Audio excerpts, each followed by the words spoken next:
Nam-myoho Renge-kyo, Nam-myoho Renge-kyo, Nam-myoho Renge-kyo, Nam-myoho Renge-kyo. Science has sent orbiters to Neptune, eradicated smallpox, and created a supercomputer that can do 60 trillion calculations per second. Science frees us from superstition and dogma and enables us to base our knowledge on evidence. Well, most of us. Previously, I've explored how organized faith and primitive religious values blight our lives. You take the women and dress them like whores on the street. I don't dress women, they dress themselves. But you allow it as a norm. The fault line runs deeper even than religion. There are two ways of looking at the world, through faith and superstition, or through the rigors of logic, observation and evidence, through reason. Yet today, reason has a battle on its hands. I want to confront the epidemic of irrational, superstitious thinking. Would you understand somebody on the spirit side with the name Charles? I believe that I give... You really believe it? I believe absolutely Seriously, 100% you believe it? that it's true, because it's been proven to me against my rationality. It's a multi-million-pound industry that impoverishes our culture. Astrology leans toward the divine and the sacred, words which I know you don't like very much. And throws up New Age gurus who exhort us to run away from reality. The tree-ness is the spiritual quality. Or the rockness. Or the rockness. Yeah. As a scientist, I don't think our indulgence of irrational superstition is harmless. I believe it profoundly undermines civilization. Reason and a respect for evidence are the source of our progress, our safeguard against fundamentalists and those who profit from obscuring the truth. We live in dangerous times when superstition is gaining ground and rational science is under attack. In this program, I want to take on the enemies of reason.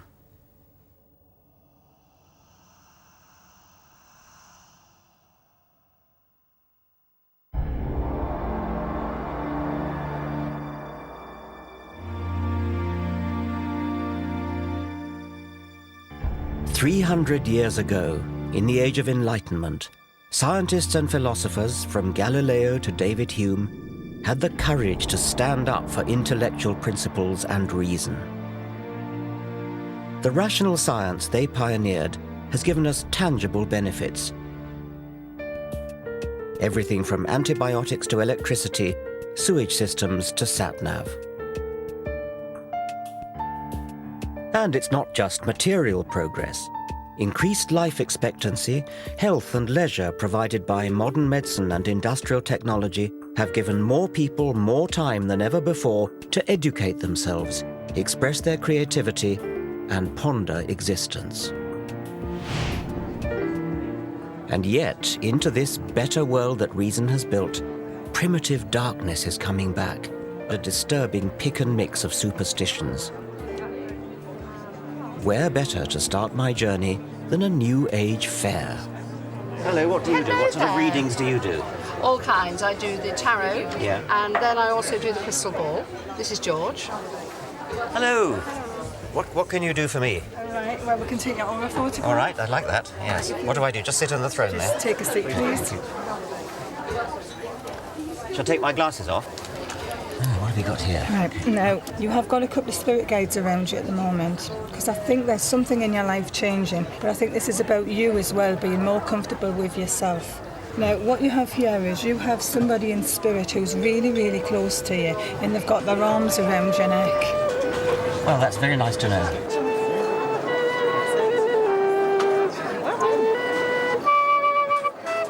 All these people reap the rewards of science and reason, but many here revel in a foggy suspicion of scientific thinking. Okay, so you could teach me how to use my psychic energy. Yes. Is that the idea? Yes. You can rely much better on that than on your head. Irrationality is woven into the fabric of modern life. We unthinkingly indulge unscientific delusion. I'm the rather schizophrenic Gemini. Aquarius. Pisces. Astrology is so pervasive that just about everyone has been indoctrinated with the alleged character of their star sign. They're fiery, a bit unreliable, they love traveling, they're very expansive, they're quite spiritual. Loyal, spend too much money, good leader. They can be a bit moody, swinging one way and the other. They can be very bubbly 1 minute and then a bit down, and you never know what you're going to get with them, my husband says.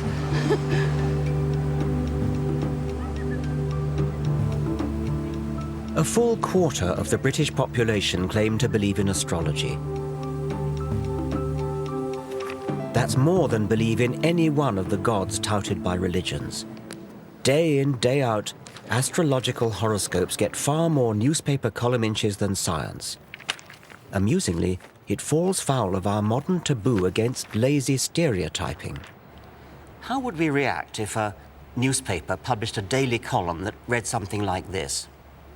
Germans, it is in your nature to be hard-working and methodical, which should serve you well at work today. In your personal relationships, especially this evening, you will need to curb your natural tendency to obey orders. Chinese, inscrutability has many advantages, but it may be your undoing today.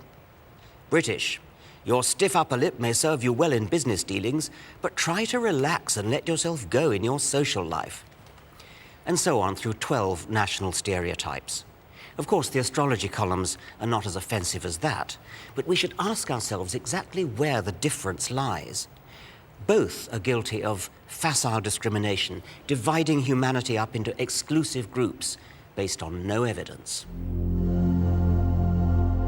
So now I want to find out how those who trade in such irrational nonsense can possibly justify what they do. This is a map of the cosmos with London in the very centre.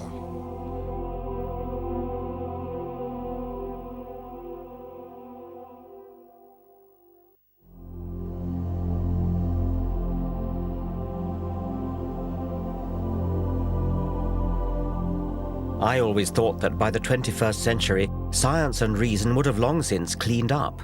And yet every day of the week, we're encouraged to retreat into the fog of the superstitious past. Astrology is a primitive belief system made into elaborate pseudoscience. It arrogantly makes humans the focal point of the universe. The movement of planets is supposed to signify petty developments in our career or love life. It was developed in the 2nd century AD by the philosopher Claudius Ptolemy and has not moved on since, despite the discovery of new planets and despite a shift in the Earth's rotational axis that has thrown Ptolemy's zodiac out by 23 degrees. You could ask a question. You could say, who has stolen my money? It never made sense when it was first invented, and it makes even less sense now. Read it off as though you mean they get it right. Do you think there's an actual physical influence of the planets that somehow beams down and influences people? I think it's very hard to see that. I think if you try to understand astrology as a causal agent, right, I think that's hard to imagine how that would happen. I think you have to look at the planets as signifiers. When you look at the movement of Saturn around the zodiac, it's a very strong signifier of what's going on in individual lives. I don't even understand how they could possibly be signifiers. I mean, how could the rise of Saturn possibly be a signifier for something that's going on physiologically in a person's body? The position of planets in the signs of the zodiac. This is what you keep coming back to ask me. How could it possibly work? Yes. And I've told you, I don't know. It's a deep, dark mystery. What isn't a deep, dark mystery is why the trite vagaries of newspaper horoscopes seem to chime with readers. Psychologists have identified what's known as the Barnum effect, whereby people tend to believe statements are accurate for them personally, when in fact they're general enough to apply to anyone. We could devise a little experiment where we take your forecasts and then give some of them straight, give some of them randomized, sometimes give Virgo the Pisces forecast, etc., and then ask people how accurate they were. Yes, that would be a perverse thing to do, wouldn't it? It would be, yes, but I mean, wouldn't that be a good test? A test of what? Well, how accurate you are. I think that your intention there is mischief, and I think what you'd then get back was mischief. Okay, well, my intention would not be mischief. My intention would be experimental test. Okay. Scientific test. Well, but even if it was mischief, how could that possibly influence it? I think it does influence it. I think whenever you do things with astrology, intentions are strong. I'd have thought you'd be eager. I mean, I'd have thought you'd really... See, the fact that you're not makes me think you don't really, in your heart of hearts, believe it. I don't think you really are prepared to put your reputation on the line. I just don't believe in the experiment, Richard. It's that simple. Well, you're in a kind of no-lose situation then, aren't you? Because, I hope so. Yeah. Regardless of Neil Spencer's concerns, I wanted to conduct a simple trial. We selected 20 people at random. We asked them to read that week's horoscope for Capricorn, but as a test, we said it applied to their own star sign. Not only do you have clever Mercury and ambitious Mars focusing on success, but now the Sun is at the same pivotal midhaven angle of your solar chart. I have no idea what that means. Put simply, this means that this is your moment to go that extra mile to become the person you dream of becoming.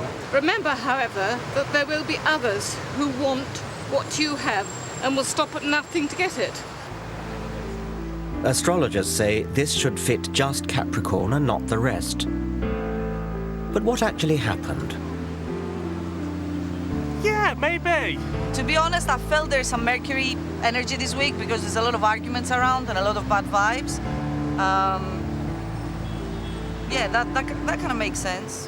What a load of old junk. It could apply to me as much as to the next person. Yeah, well, in a way, yeah. I am. I'm going on a flamenco course in Spain. That isn't necessarily pertaining to me this week. It's pertaining to me generally. Pile of rubbish. The same number of people agreed that the horoscope was accurate for them as disagreed, and similar results are found with proper large-scale experiments.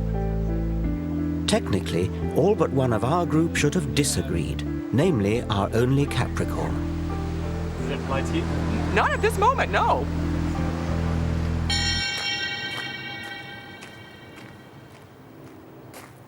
Am I taking this too seriously? I believe astrology misleads the public, denies scientific progress, and belittles our universe. There's a far richer way of looking at the cosmos. Astronomy is a triumph of the human intellect, a real science, constantly enriched by new evidence. Forget about the astrologers' charts with their constellations and planets moving in and out of this house or that house. Go into a real observatory and look at the Milky Way. Or go out into the country on a moonless night. Just lie on your back and gaze up at the stars. The heart-stopping sight you'd see is 100 billion stars spinning through an expanding universe at a speed of 1 million miles per day. The light from some of the closer stars started its journey at the time of the dinosaurs. You're staring into a deep time machine.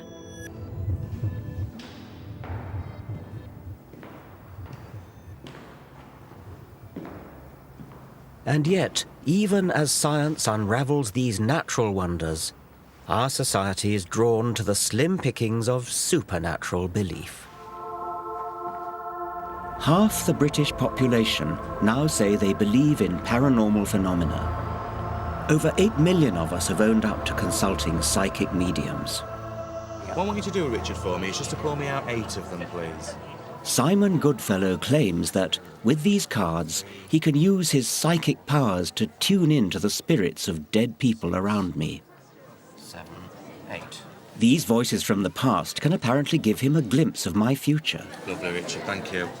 Now, I feel he's giving me the initial G with his name. OK, now I feel with this man as well, I feel he was a family member. And I also feel very strongly with something to do with advertising that was in, something to do with newspapers with him as well. Now, I do feel with him as well, he's telling me about changes that are coming up in your life at the moment. I see total changes in how you're working to how you will be working in the future. The word Simon seems to be fishing for is retirement, the obvious next step for most 60-somethings. It won't be as hectic and it won't be as active for you, and I do feel you have to grasp that when it... This could apply to anyone my age, but can Simon back up his more precise statements? What was that male relative with a G? What was that about you said earlier on? Right, the male relative with a G, right. I do feel with him, I don't feel he was a family member, but I do feel with him, right, it was some connection. I thought you said he was a family member, Did I say that? Did I with a family member? Yeah, I think you did.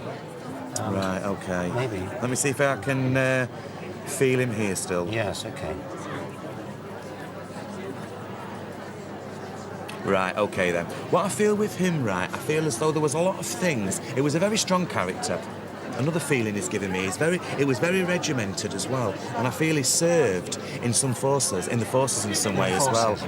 But can you understand anybody with a military background that was connected to you? Well, I've got really nobody military in my background at all, and actually nobody beginning with G either. I don't Right, think. OK. Spirit G has rung no bells, but now another voice comes from the ether. Oh, well, she's giving me the initial E with the name. Now, I do feel with her as well, it's something to do with, I feel, a grandparent, and I want to give you an E-sounding name.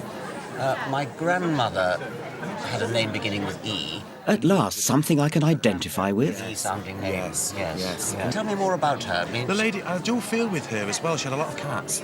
A lot of cats. It's cats. Perhaps not. She never had a cat. She hated cats, as a matter of fact. Right.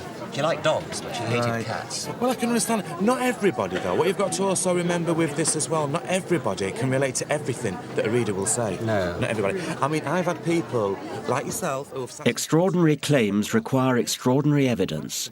Because normally people who come to these events come for a reason, and because they want closure and direction in their life. And also what you've got to think about, Richard, as well, some things are very raw to me. Psychics may believe they communicate with the dead, but I've seen no evidence for it.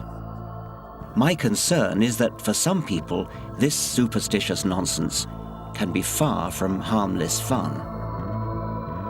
If you've lost somebody dear to you, and I'm trampling all over those memories by telling you that they're here now saying this and that. I mean, that's none of my business, and if I'm just doing it because I can earn some money out of it, I've known cases of people that have lost a child that's so dear to them, and they cannot get over the fact they've lost the child and become addicted to these. Okay, this is a lady who is trying to connect with somebody at the front here. Darren Brown is a celebrated illusionist, but also a skeptic. He makes clear his performances depend simply on mental tricks. She looks very, very elegant, and there's guilt on her part, a feeling of guilt. I think your father passed when you were very young as well. Is that right? He gives me the inside intelligence on how a psychic medium might exploit entirely earthly trade secrets. They're using a skill called cold reading, which is a way of communicating information to somebody where it sounds like they know everything about you and they can reveal facts seemingly about your life and describe your character in a way that you'd be amazed by. Whereas in fact it's a linguistic trick or a set of linguistic tricks where they're saying words and you're constantly supplying the meaning yourself, but it can be very convincing. She's asking about, I want to say Charles. The psychic will, if it's with a group of people, throw out a name. Someone she left behind? Now, that name could refer to a person in the audience who's living, or it could refer to someone that's died, or it could be a friend of the person. It really could be anything. So it's up to somebody to pick up on it and turn it into what they want it to be. Is it another relationship that you had? Sorry? That's my ex-husband's name. And of course, if they say, yes, that was my husband, then the reader can go, yes, that's right, he's here, he's saying he still loves you, or whatever that is. And they turn it back into, make it sound as if they were saying it was your husband, when in fact it could have been anybody. It could have been the name of the person that was sat there. Lily or Lucy or something like that. Yeah. Far from it being all vague or saying things that apply to just everybody, you'll get very specific details. She's saying something about a hat that you used to like, or something with a hat, yeah? One thing I saw was... there's a dog. He's saying something to do with his dog that used to sleep in the hallway. And the answer sort of came back, sort of, no. Yeah, well, it's something in the hall. It could be a picture of a dog. Is there a picture of a dog in the hallway? And the answer came back, no. I mean, I've just put up another picture. I put up a picture in the hallway of the family or something. That's it. He's saying he doesn't like the picture in the hallway. The dog was forgotten. But it actually started off talking about a dog.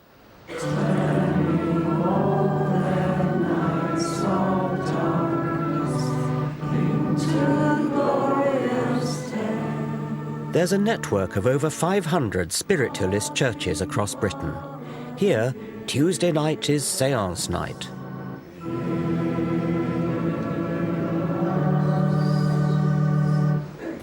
And we ask that we can now build a bridge between this world and the next, so that we can once again go some way to proving that we survived death and that our loved ones in the spirit are forever with us. Amen. Okay, I expect most of you are familiar with spiritualism, but those that... Spiritualism makes a nod to God, then it descends into a darker world. The real draw here is when the dead start talking inside the medium's head. Okay, well, the first link that I want to do is I feel I've got somebody giving me the name Charles. And I want a gentleman on the spirit side that passed with chest conditions with this. And there's something about a name that sounds like, it sounds a bit like Devon, but I thought I could hear it could be Davon or Davenport, something like that. And I feel over this side somewhere. Can anybody understand this so far? The lady close to the bookshelf there. Would you understand somebody on the spirit side with the name Charles? No, but I have a home in Davenport. You have a home in Davenport? Yeah. Okay. Isn't what you're doing cold reading? Well, depends what you call cold reading. This is something that a lot of the rationalists have come up with, is saying that what you do is you say something and people basically make it fit. So I'll see if I can find the Charles in a minute, but let me just give you a few things that I can feel about you. Has there been a few problems with a stomach condition around you? Because I feel as if I want to go to my stomach and I feel uncomfortable there. Does that make no sense to you whatsoever? No. Well, would you understand then a lady that I want to connect with on spirit's side that would suffer with the stomach condition? Yes. Because I'm being given the stomach condition, Yes. okay? And I feel with this lady, I want someone that's a fairly comfortable build, I would say. A bigger build lady, not a slight build lady that's given me this, yes? Yes. Yeah? I think when you really examine the evidence of what myself and other mediums do, you will find that a large proportion could never be explained away by something like cold reading. It's because there are sometimes such specific details that come through.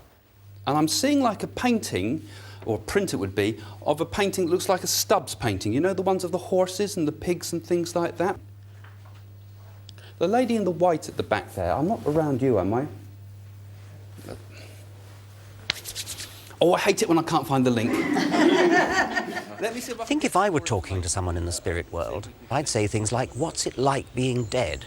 Can you see the whole of the universe? Why do you ask them such banal questions? Yeah, good point. But I think what happens is that mediumship comes from the non-rational, non-verbal parts of the brain, if there's such a thing. I believe it's a blending of thoughts between myself and the spirit communicator. But if only it could be just like a telephone line. Let me just see if I can get a little bit more information from her first. If you've convinced a person that that's their grandmother to the point that they're actually crying, I mean, surely those tears enough are perhaps proof that they've had proof that that really is their grandmother that's making the communication. It could indicate just desperate wishful thinking, perhaps. Now, don't feel I'm with a Stephen Bennett, but I've got those things I want to bring together somehow with particularly a car crash. My friend Ben died in a car crash and his best friend was called Steve. Your friend Ben Parson, but it's not Bennett, as I said, it was Ben. Let me see if I can describe Ben to see if we can... Beyond whether it's true or false, what concerns me as well is the exploitation of often vulnerable people. Can I say, when you were buying the new shoes, had he been on your mind at that time? He's on my mind all the time, really. Yeah, but, because it's as if I was particularly felt him around me at that particular time. That's why I feel I've got the connection with that. And, you know, his message is really, in a way, sorry. Because he can't... Do you feel it might actually be damaging to some people, stopping them from letting go after they've lost somebody that they love very much? It's a good point, but a lot of people bring up that. But I believe that it does help people to progress and move forward. He gives me the feeling that... But do people move forward, or do they get addicted to a spiritual hit? Most of this congregation are regulars. Craig Hamilton Parker's grasp here seems impressive until it transpires that he's already read this bereaved girl before. He actually had a tyre on the left hand. side of his car changed before the accident, and the police thought there was something to do with that. And I had a message from you before saying it was something to do with the tyre. I've given you a message about him before. Okie dokie, I can't remember that.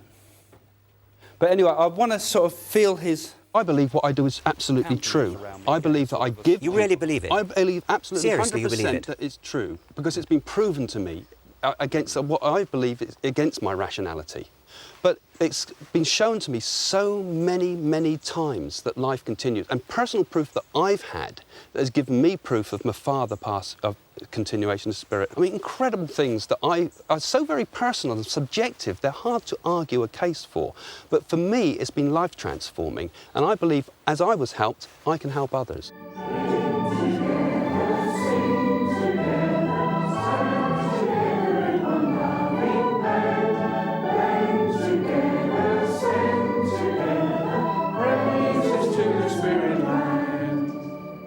Time and again, so-called psychics side science and evidence. I have personal proof it's true to me. But as with religion, if it hangs on private feelings that can't be proved or disproved by science, then in what way can it be valid or meaningful to the rest of us? Cling together, sing together, stand together in one loving band. Next, I want to find out what happens when those who claim mysterious powers do allow themselves to be tested. No, I think it's 4. So shall we see how well you've done?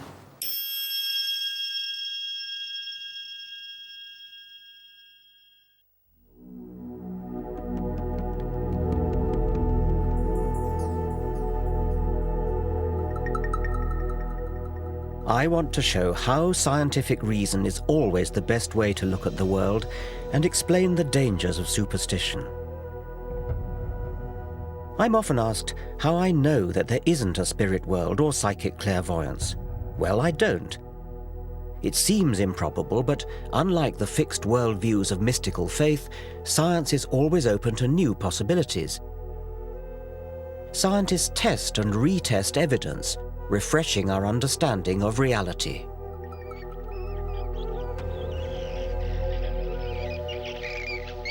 Until quite recently, scientists didn't know how bats fly around in total darkness. Could they have paranormal extrasensory perception? In the 1940s, the American zoologist Donald Griffin demonstrated experimentally that bats use sonar, echolocation of their cries. Back then, sonar was brand new military technology, and the theory that it was natural to bats outraged some of Griffin's colleagues. But the more scientists tested the evidence, the more robust the theory became. They found out exactly what the bat cries were like, how they work, how the brain works. Everything about it added up to a complete picture of mutually supporting evidence that this really was a fact. It's this cumulative build-up of corroborating evidence that distinguishes the discovery of bat sonar from alleged paranormal effects. The so-called evidence for psychic phenomena is not robust, but will-o'-the-wisp. The more we look at it, the weaker it becomes. The alleged detection of water through dowsing is not obviously ridiculous. It might work, but does it? The only way to tell is through a rigorous experiment. How does dowsing work? That's the #1 question, and nobody can answer you. Well, I reckon I'm convinced that something is helping me to dowse. One of the earlier chaps thinks it's God. How do you do it, then? What's your principle of dowsing? I think the question, and I expect God to respond in a way that I understand. I'm going to expect the right-hand one to point to the camera and the left-hand one straight forward. Yeah, OK. Look, it's following him round. Yes. And have you done the test yet in the tent? Yes, I did. Yeah, and what was the result? I was going to get 6 right, 100%. Yeah, and what happened? 1. So what do you make of that, then? He's having his laugh, isn't he? He loves a joke. Yes. You don't realise. Do I get second goes at it? Oh, yeah, you can have as many goes. The psychologist Chris French thinks there may be a simpler explanation. He has devoted his career to investigating claims of the paranormal. And now he has set up this test for dowsing, a properly controlled double-blind trial. In each of these rows, just one container, chosen at random, holds a bottle of water. All the rest contain sand. Neither the dowsers nor the tester are allowed to know where the water is until the boxes are opened. So there are no unintentional giveaways. Have another go. Safeguards like this make the double-blind trial one of the crowning achievements of scientific reason. Okay, put it on the end one then. Number 6 again. I'd say so. Okay. Right. What you'll typically find when you talk to dowsers is they'll give you lots and lots of anecdotal evidence, lots of stories about how they discovered a leak in their neighbour's pipes and so on and so forth. But there are always other possible explanations there. Yes. What we're trying to do is set up conditions which would rule out any of those other explanations. But then we get down to the very fundamental, basic issue: can the dowsers actually do what they think they can do? Yes. Okay. I think it's 4. I think it's 4. So shall we see how well you've done? This is sand. In that case, I can't do this. This is the waters in number 5. Sand again. This time, guess was bin number 3. And this time you're correct. That's water. And I'm afraid that's sand. Yes, well, actually, there are 2 possible ones. Final trial, it's sand again, I'm afraid. In that case, I'm 100% wrong again. Well, you got 1 right out of 6, which is what we'd expect by chance. So far, they're performing pretty much in line with mean chance expectation. In other words, guesswork. Yeah. So no one has scored more than 2 hits out of 6. 3. 3. The people you've been testing, do they understand why they're being put through the double-blind procedure? I think once we've explained it to them, then they appreciate why someone who is perhaps sceptical or doubtful about their claims would see that that was necessary. What's interesting is it doesn't actually tend to dent their confidence at all. Which suggests that they're completely sincere. I think they are completely sincere. Yes. And they're typically very, very surprised when we run them through a series of trials and actually say at the end of the day, well, your performance is no better than would expect just on the basis of guesswork. And then what typically happens is they'll make up all kinds of reasons, some might say excuses, as to why they didn't pass that particular test. I feel the whole test is wrong. I'm shocked beyond words that this has happened. But I did say from the outset, couldn't we just sort out some grey blocks and some scaffold boards so that I can walk above it, which is what I would routinely do and I've done for 40 years. Who knows where or what bottles were in what tubs. That's the whole point, isn't it? That's the whole point. But if you understand dosing like I do, you'll understand that everything leaves an image. This state of denial is extraordinary. Even when confronted with hard fact, these dowsers prefer not to face up to truth, but retain their delusion.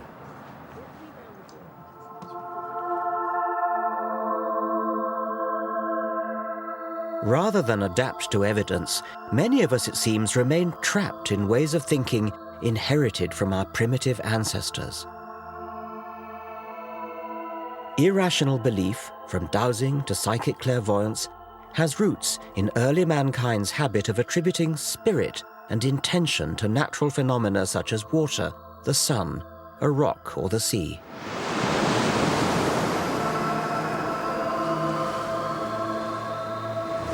The sea has often been thought to be a malevolent force actively out to get you. In 480 BC, King Xerxes of the Persians built a pontoon bridge across the Hellespont, and a rough sea came and wrecked it.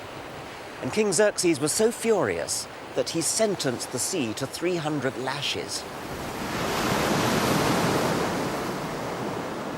I wonder whether there's something of King Xerxes in all of us to this day.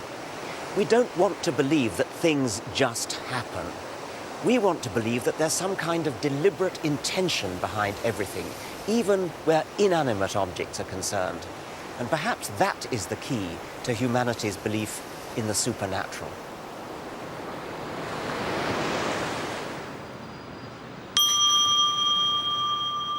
Even in the 21st century, despite all that science has revealed about the indifferent vastness of the universe, the human mind remains a wanton storyteller, creating intention in the randomness of reality.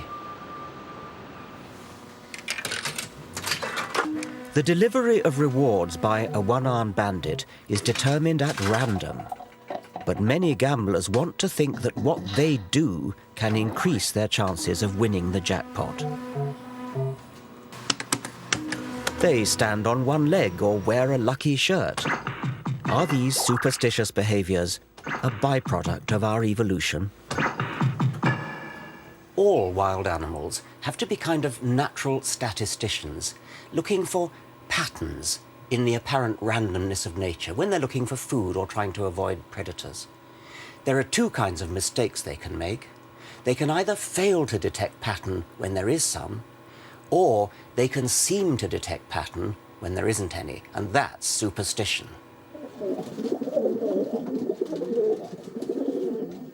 60 years ago, the American psychologist B.F. Skinner investigated the behavior of pigeons, rewarding them with food when they learnt to peck a key in the feeding apparatus.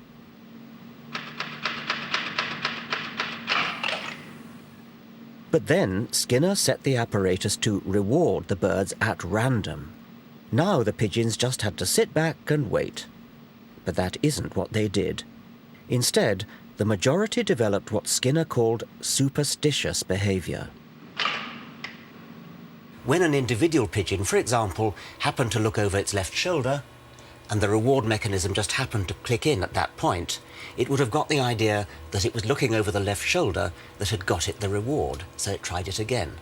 By sheer luck, as it happened, the reward mechanism delivered food at the same time again. And so the pigeon was reinforced in its idea that looking over the left shoulder was what got it the reward. And it went on and turned into a maniac for looking over the left shoulder. Humans can be no better than pigeons. We constantly create false positives. We touch wood for luck, see faces in toasted cheese, fortunes in tea leaves. These provide a comforting illusion of meaning. This is the human condition. We desperately want to feel there's an organizing force at work in our bewilderingly complex world.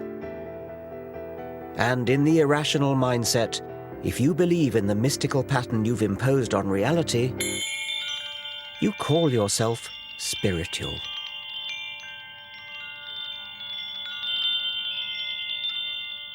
Spirituality is a prized commodity. The media tell us to respect spiritual souls and their apparently deep insights. Spiritual self-help guides do a roaring trade in the material world, outnumbering science books by 3 to 1. But what does spirituality actually mean? So please take your seat and please come slowly and gently so that we can start the proceeding without losing time. So could you please...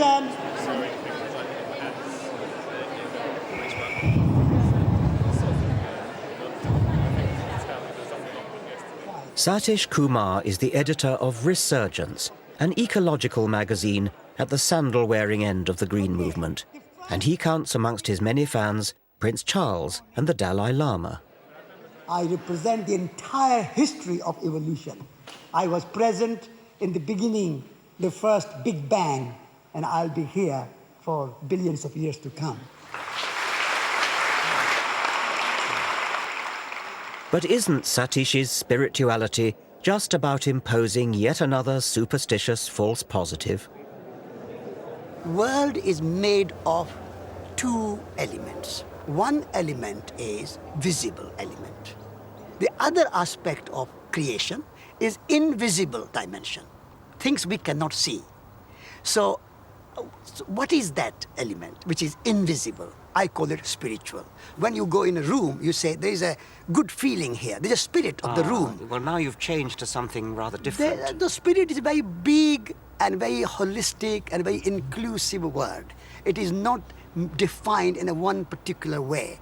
So when you go in a room, you can say the tree has a spirit. A rock has a spirit. It's a living rock for me. Nature without spirit cannot exist. Like a tree cannot exist without the sunlight, it cannot exist without rain, it cannot exist without soil. Also, it cannot exist without the tree-ness. The tree-ness is the spiritual quality. Or the rockness. Or the rockness. When you talk about the rockness or the quality of a rock, I can see as a scientist a rock has hardness and things like that, but I think that's not quite what you mean. It sounds as though what you do mean is something imposed by the human observer. A rock is atoms. But there is a rock quality in the rock. Well, that's a matter of assertion. I mean, you are now simply asserting that. Asserting, I'm understanding it. This is my understanding. Okay. Some may understand more fully than others, but it is not imposed. It is there. It all sounds very poetic, but it's not reality. Like priests, mullahs and rabbis, New Age mystics ceaselessly attempt to fill gaps in human understanding with fabricated meaning. Science and rationality are often accused of having a cold, bleak outlook. But why is it bleak to face up to the evidence of what we know? The word mundane has come to mean boring and dull. And it really shouldn't. It should mean the opposite, because it comes from the Latin mundus, meaning the world, and the world is anything but dull. The world is wonderful. There's real poetry in the real world. Science is the poetry of reality. And yet today, science is under attack. Next, I want to look at the dangers that poses. Why do I have to trust, the GP? Why do I have to trust the Royal Society? I think you're so close to being right, but yet you're damn wrong.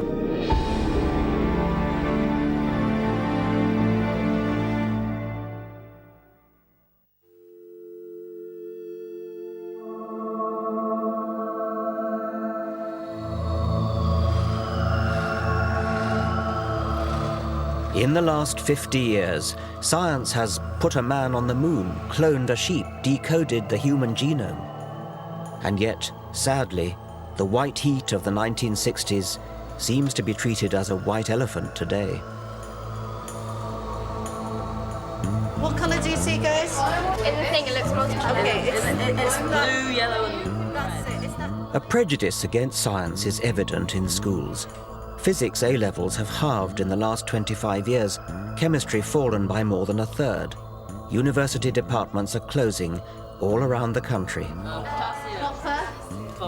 last but not least... This is a betrayal of the Enlightenment. The fundamental problem, I think, lies with the fashion throughout our educational system to teach students to value private feeling more highly than evidence-based reason.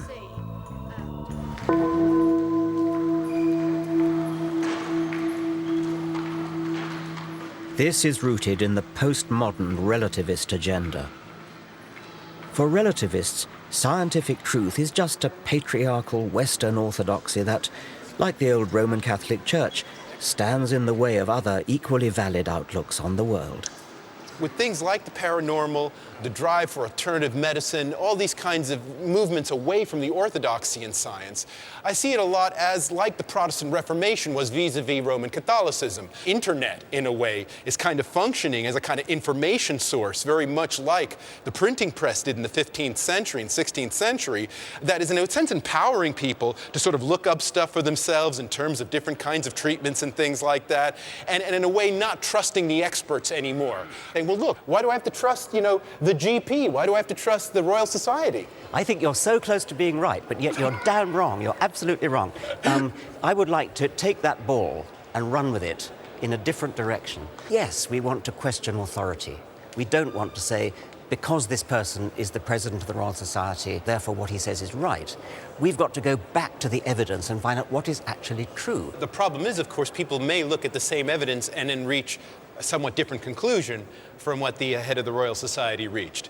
And so they will say, well, look, I looked at the evidence too, and I'm not persuaded by this. That's where you start getting a kind of an opening up of science.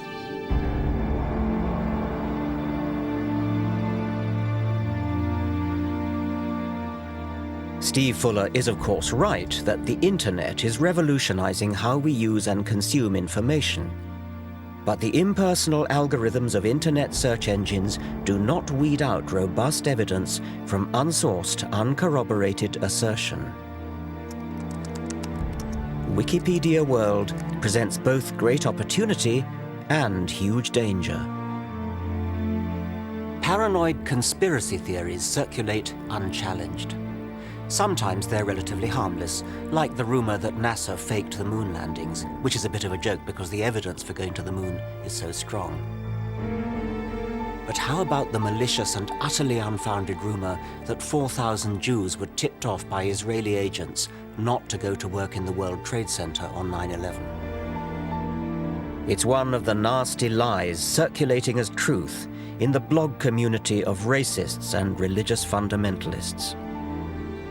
Now such people can find each other anywhere in the world instantly, whipping up scares and reinforcing their paranoia and delusions.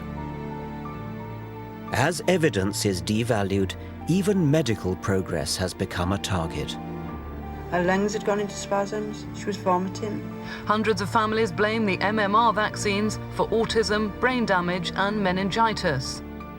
When one report, now widely discredited, wrongly linked MMR vaccine with autism, an innuendo circulated that the establishment was conspiring to risk our children's health.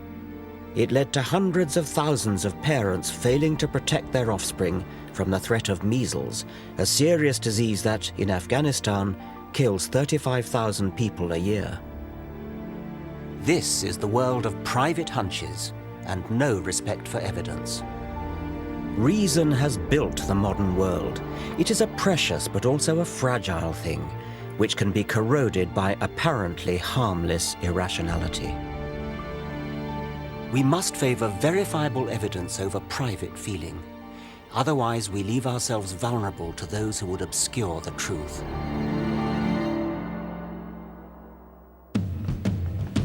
Next week, I look at how health has become one of the fiercest battlegrounds between reason and superstition.